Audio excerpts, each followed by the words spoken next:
पुरुषों के लिंग के नीचे जो टेस्टिकल्स होते हैं या जो अंडकोश होते हैं, अगर उनके अंदर इन्फ्लामेशन हो जाए तो उसे ऑर्काइटिस कहते हैं, उसे एपिडिडमाइटिस भी कहते हैं।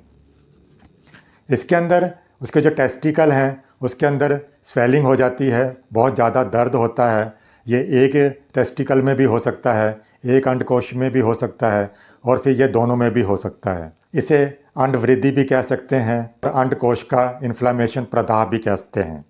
इसके अंदर जो उसके टेस्टिकल्स हैं वो बहुत ज़्यादा हार्ड हो जाते हैं, कड़े हो जाते हैं, बाहर से दिखने में लाल सोजन दिखाई देती है, फूले हुए होते हैं। उसके अंदर इतना दर्द रहता है कि उसके ऊपर वो हाथ उंगली कुछ भी नहीं लगा सकता। इवन वो जो कपड़ा पहनता है, अंडरवियर है, वो भी वो सहन नहीं कर पाता है। इसके अंदर उसको रोगी को बार बार बुखार हो सकता है। कभी कभी जो मूत्र नली है उसके अंदर जब कैथेटर आदि डाला जाता है उसके बाद में भी कई बार इस तरह की प्रॉब्लम उसके हो सकती है। या कभी कभी जो सिफिलिस का डिस्चार्ज है वो एकाएक बंद हो जाए, उसके बाद में भी उसके अंडकोश के ऊपर इन्फ्लामेशन हो सकता है।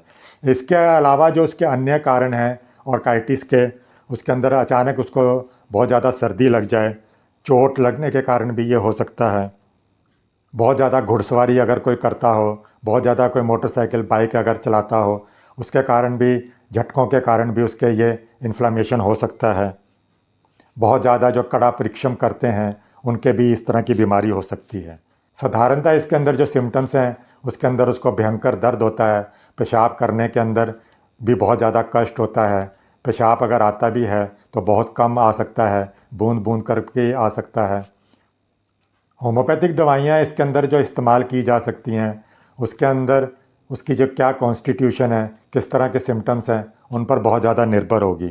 साधारणतः इसके अंदर जो मेडिसिन इस्तेमाल होती हैं उसके अंदर एग्नस है, ऑरम मेटेलिकम है, स्पाइजीलिया, ओमियम, hamamelis, mercsol, nitric acid, phytolacca, puls, rhodo, ये सब दवाइयाँ इसके अंदर इस्तेमाल की जा सकती हैं। पुराना जब अंडकोश का इन्फ्लामेशन हो, ऑर्काइटिस हो, तो उसके अंदर हिपरसल्फ है, साइलिशिया है, हाइड्रेस्टिक, आर्सेनिक, कैलकेरिया कार्ब आदि दी जा सकती हैं। इस बीमारी के अंदर जैसे मैंने पहले भी सिम्टम्स के अंदर बताया है कि वो ज़रा से भी हिलने डुलने पर उसके बहुत ज़्यादा असहनीय दर्द होती है, इवन वो स्पर्श भी सहन नहीं कर पाता। तो फिर उसके जो टेस्टिकल हैं या अंडकोश है उन्हें धीरे से किसी कपड़े के साथ या लंगोट के साथ बांध कर रखें ताकि चलने फिरने के अंदर वो ज़्यादा हिले ना, ताकि उसको जो दर्द है वो जो उसकी दर्द के अंदर फिर वृद्धि ना हो। अंडकोश की अगर अन्य बीमारियों के कारण उसको अगर ये प्रॉब्लम हो रही हो, सर्दी लगकर अगर उसका इन्फ्लामेशन हुआ हो, तो रस्टॉक्स, पल्स्टिला, एकोनाइटिस के अंदर लाभदायक होती है। सिफिलिस या प्रमेह का जो डिस्चार्ज है वो एकाएक अगर बंद हो जाए तो ऑर्काइटिस हो जाए, उसके अंदर फिर agnus medicine, aurum metallicum, baryta carb, baryta mur, cannabis, hamamelis, phytolacca, pulsatilla, rhodo आदि लाभदायक होती हैं। उसके अगर टेस्टिकल या अंडकोश बिल्कुल लाल सुर्ख हो जाएं, बहुत ज़्यादा उसके अंदर दर्द हो, तो बेलाडोना बहुत लाभदायक होती है। अगर वो लाल की जगह काला हो, कालापन लिए हुए हो, तो फिर आर्निका, पल्स्टिला, रस्टॉक्स इसमें दी जा सकती है। पुरानी सूजन के अंदर या जब बहुत दिनों तक रोग भोगने के बाद में उसके अंदर हार्डनेस, कड़ापन आ जाए, तो एग्नस मेडिसन है, argentum nitricum, aurum metallicum, baryta mur, calcarea fluor, carbo animal, conium, merc iod, rubrum, rhodo, spigelia आदि दी जा सकती है।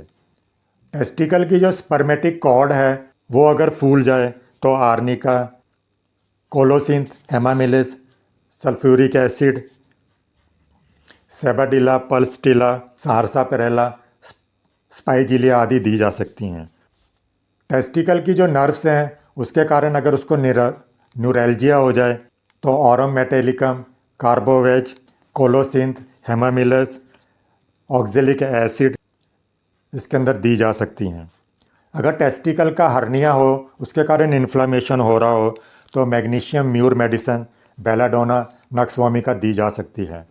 टेस्टिकल के अंदर अगर पानी इकट्ठा हो जाए, हाइड्रोसील हो जाए, तो abrotanum medicine, aurum metallicum, apis, arsenic, conium, fluoric acid, rhodo, silicea, जिया, सल्फर आदि दी जा सकती हैं। टेस्टिकल की जो वेन्स हैं उनके अंदर अगर वेरिकोज हो जाए तो arnica, aurum metallicum, hamamelis, fluoric acid, pulsatilla, silicea लाभदायक होती हैं।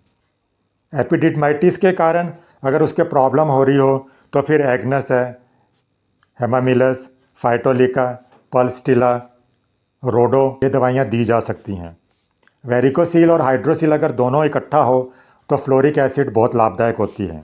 टेस्टिकल का जो स्किन है वो अगर मोटी हो जाए, कड़ी हो जाए और उसके अंदर बहुत ज़्यादा खुजली हो, वो बहुत ज़्यादा फूल गई हो, तो इसके अंदर रस्टॉक्स बहुत लाभदायक होगी।